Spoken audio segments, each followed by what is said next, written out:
All right, let's get this going. So I've actually been very fortunate to have good health my whole life. I have never broken a bone, knock on wood. I've never had major surgery. When I floss, my gums don't bleed. I'm in very, very good shape. I think if anyone were to take a knock at my health, it would be just the fact that I have debilitating panic attacks. Like, they are horrific. And that is a blow to your ego when you're a guy, because as a kid and you're growing up to be a man, they tell you, like, a man can handle pressure and he can handle stress. Like, that's what they do. And somehow or another, panic has become the antithesis of that, even though it's not. But, like, if you watch a football game, you hear the commentator, they go, the quarterback's feeling the pressure coming from the left side, and he just panics, throws an interception. And so that's what I think people think panic is, but for me, it's not like that. Like, I can be walking along just chilling, and all of a sudden, like, I can't breathe. And it's like I'm pulling air in, but it feels like it's coming in through a straw. And then, like, my heart catches wind of the fact that I can't breathe, and it's like, what's that? You can't breathe? Well, holy shit, I'll start beating real fast. And I'm like, and it's like a little hummingbird. And it's just, like Rocky on the speed bag, just put it. And I go, oh my God. And it feels like it's gonna pop. And I flip out and I can't breathe and my heart's beating too fast, and all you really want to do is just grab one solid thought, like find a chair, sit down, but your brain is washing around and you can't do anything. And then 5 or 6 minutes passes and then boom, it's over, just like that. And the irony of this is that nothing is actually happening. Like, you're saying to yourself, like, I can't breathe. You can breathe. You can breathe just fine. Like, you're pulling air, it's oxygen, you're breathing. And you're like, but my heart's beating. Actually, it's beating just fine. Just, regular heartbeat.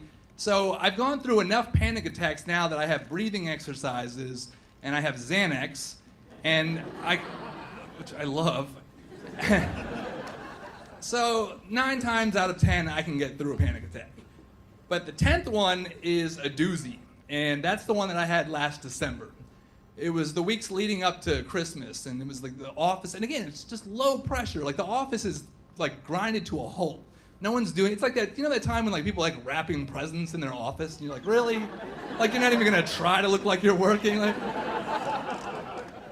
So just to give you an idea how slow it was, I took a 2-hour lunch, and I went down to DuPont, and I had lunch at this Thai restaurant, and then based on a recommendation from a friend, I went to Kramer Books, and then I came back to the office, and I'm sitting down, and I'm closing out some stuff, just like end of the year nonsense. All of a sudden, I can't breathe. And a lot of the people at my work have seen me have panic attacks, and they kind of roll with it. They're like, all right, come on, see yourself through it. I'm like, but I can't breathe, so I stand up and I start to do one of my breathing exercises, and when I breathe in, that's when it hit me. I had the worst chest pain that I'd ever had in my life. It was like someone took a boot and was just like stepping on my chest. And when that happened, my arm went numb, and I went, holy shit, I'm having a heart attack. And I tried to walk it off in my office, and I'm thinking, like, I don't want to make a scene here. That's the last thing that I want to do. And so I'm walking up and down the hallway, but it's not going away. And the chest pain is getting worse and worse, and I feel like I'm being crushed. So I go into my coworker, and this is a woman that I've worked with for like 10 years, and she knows the drill. And I went and I said, Amy, I think I'm having a heart attack. And she gave me that pitiful look where she goes, a heart attack or a panic attack? And I was like, no, I would see why you would think that. But no, I'm actually having a heart attack right now. I said, I think I'm going to need you to call 911.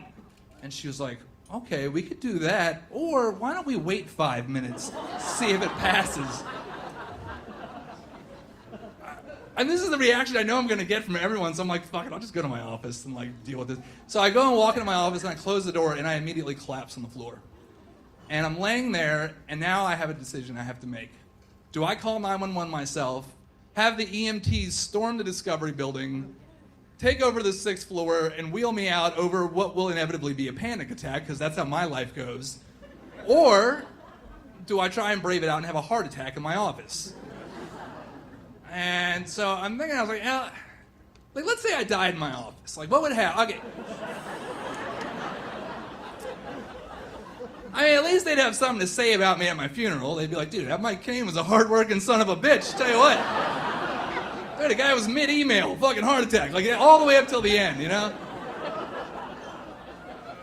But then, like, I started thinking about my kids. And, like, I grew up without a mom. My mom died early on. And I started thinking about my kids, and I'm laying there, and I can't breathe. And I was like, the thought of like never holding them again or hugging them was just like too much. And I was like, I can't do this. And then like the chest pain's coming back, and I thought of my wife, who I'm just madly in love with, and I said, oh my God, if she loves me half as much as I love her, this would just absolutely devastate her. And somewhere like in the back of my mind, I'd always thought that she would go first, and I would be able to give her that ultimate gift of like taking that grief on for the last however many years there would be without her. And so I'm thinking about it, and I was like, who would provide for my family? I'm dying. You guys are laughing. So I'm thinking, like, who would provide for my family? And then I was like, oh, but wait. I think I have, like, a double indemnity clause in my life insurance policy also. So, like, if I die at work, like, my wife gets paid like shit. I was like, but I don't want to die. I really don't.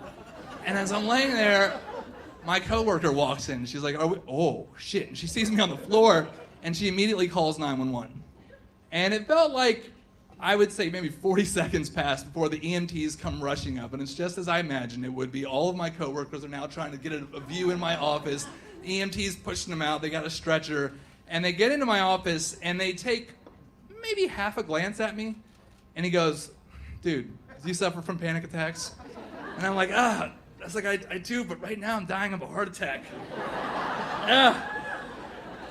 And he goes, no, you're not. You're having a panic attack. Get up. I was like, what?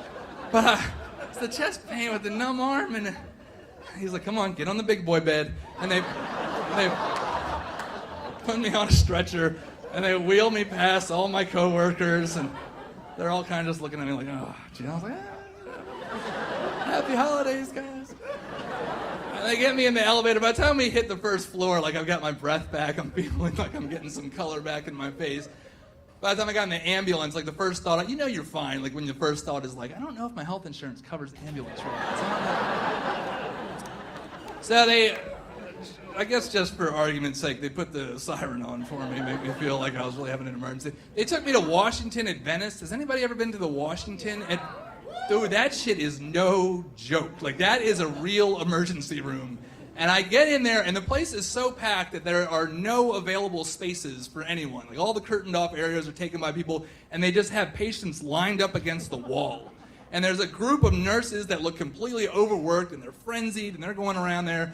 And the patients either suffer from, like, the wildest mental illness you've ever seen in your life. There was a woman that was trying to pick things out of the air. And I was like, holy shit, she's fucked up. And then they wheeled a guy in, and he's screaming, I got shot! I got shot, and the woman's running by, my baby's been shot, somebody do something. And this nurse, and I'm watching this, and this nurse comes up to me, and she goes, why are you here? And I went, huh?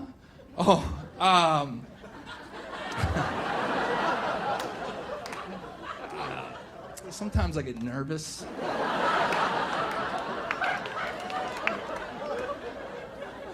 And she was like, wait a minute, you had a panic attack? And I was like, well, but there was chest pain involved. And she goes, did you eat anything spicy today? And I was like, well, you know, it's funny you say that. I did have some Thai food earlier. It was actually very good down in DuPont. She was like, hey, so you had a panic attack mixed with some heartburn. That's good. That's nothing. Okay, go out in the waiting room. And I went out in the waiting room. I never got any medical, nobody ever filled out any paperwork for me. I sat there for 2 hours, and finally my wife and my daughters show up. They come in, and they're like, what's going on? I was like, no, we can just leave. It's fine. I didn't even ask the doctors if it was cool. I was like, EKG, nothing, we don't need, okay. And we just got in there, and we got into my car, and as I'm putting my seatbelt on, my 7-year-old leans up, and she says, Daddy, you were at the hospital. What was wrong? And I thought about telling her that, I had chest pain, and I couldn't breathe, and my heart was going to pop. And I just turned around, and I looked at her, and I said, nothing. There's nothing wrong with Daddy. Thanks.